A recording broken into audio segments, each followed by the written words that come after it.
This is the Ferrari 458 Quick Start.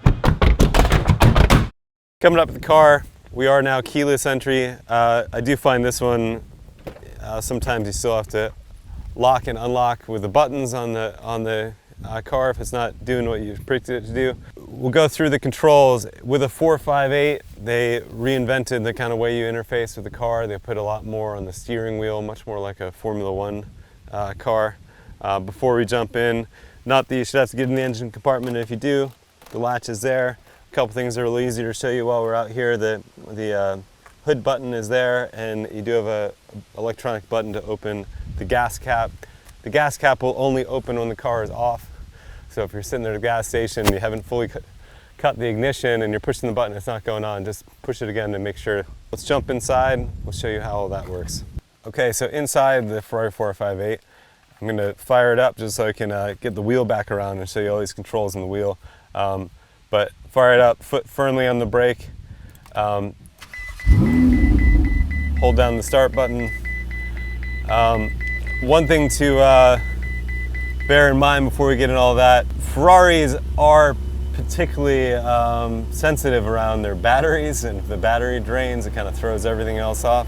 When you're getting in and out of the car, when you're taking your luggage out, make sure that the front hood is closed all the way. We have had people just leave the hood open a crack and the light stays on and kills the battery, and then we have to get into trying to get it started. It's not just as straightforward as other cars if you have to jump it. On this Ferrari steering wheel, we've got, they did this in the 458. They ditched all the kind of traditional controls where you'd have stalks on the outside of the wheel and a stereo over here, and they brought everything driver focused. So starting with the wheel, the big one that everyone talks about is they put the blinkers on the wheel. So kind of like a motorcycle, you have a left and a right blinker. You push it to put it on, and you do have to push it again to cancel. Remember to do that so you're not that dude rolling down the highway in a $300,000 car with one blinker going the whole time. Again, like a Formula One car, they have all the driving mode controls on the wheel. You've got wet, sport, race, CT off, and ESC off. On the road, we're gonna stay between wet and race. You don't wanna get the CT off or ESC off. Remember, you've got 661 horsepower here, and you don't want to have that catch you out without some traction control to help you. So basically I toggle between sport and race. You'll find the throttle response in sport is a bit quicker, which is nice when you're on smooth roads, but can be a bit jumpy when you're in traffic. And then the exhaust tone is a bit different.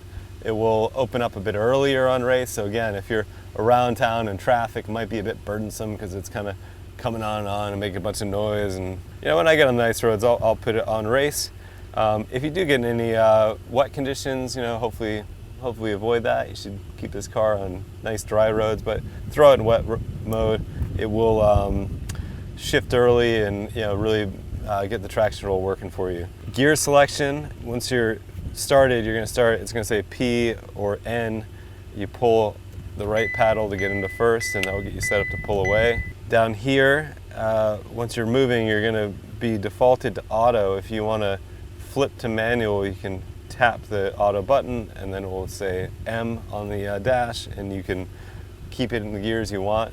If you were to grab a gear while you're still in auto, you can go ahead and change gears as much as you like, but it's going to stay in automatic and intervene again if you don't shift when you're supposed to. Reverse is the R button here. It makes that kind of alarming beeping sound the whole time you're backing up, which is kind of annoying. Don't be alarmed when you hear that. A couple more things about driving. Really useful one. Button on the left-hand side of the wheel with a shock absorber and this blue line around it. That's the bumpy road button. The reality is we mostly have pretty bumpy roads, and if you want to keep the car handling well and get the most out of it, you don't want the stiffest, sportiest mode, because if you hit a bump, your tires are leaving the ground. I use that button quite a lot, even out here in the back roads of Bear Mountain. Lets the suspension go compliant, uses all that technology of these magnet ride dampers that it has, and keeps the tires in contact with the road. Anytime you switch the mode on the Magneto switch, the red switch on the right, it's going to go to the default of that mode. So if you're using bumpy road mode and you switch modes here, you have to push it again to bring it back. You'll always see a little shock absorber displayed next to the mode display on the left-hand screen. The right-hand controls and the right-hand screen are mostly the infotainment, where the left-hand controls and left-hand screen are trip information and things like tire temperatures and other useful bits about the performance of the car. Mirror adjustments on the door on the left, window switches are in the middle.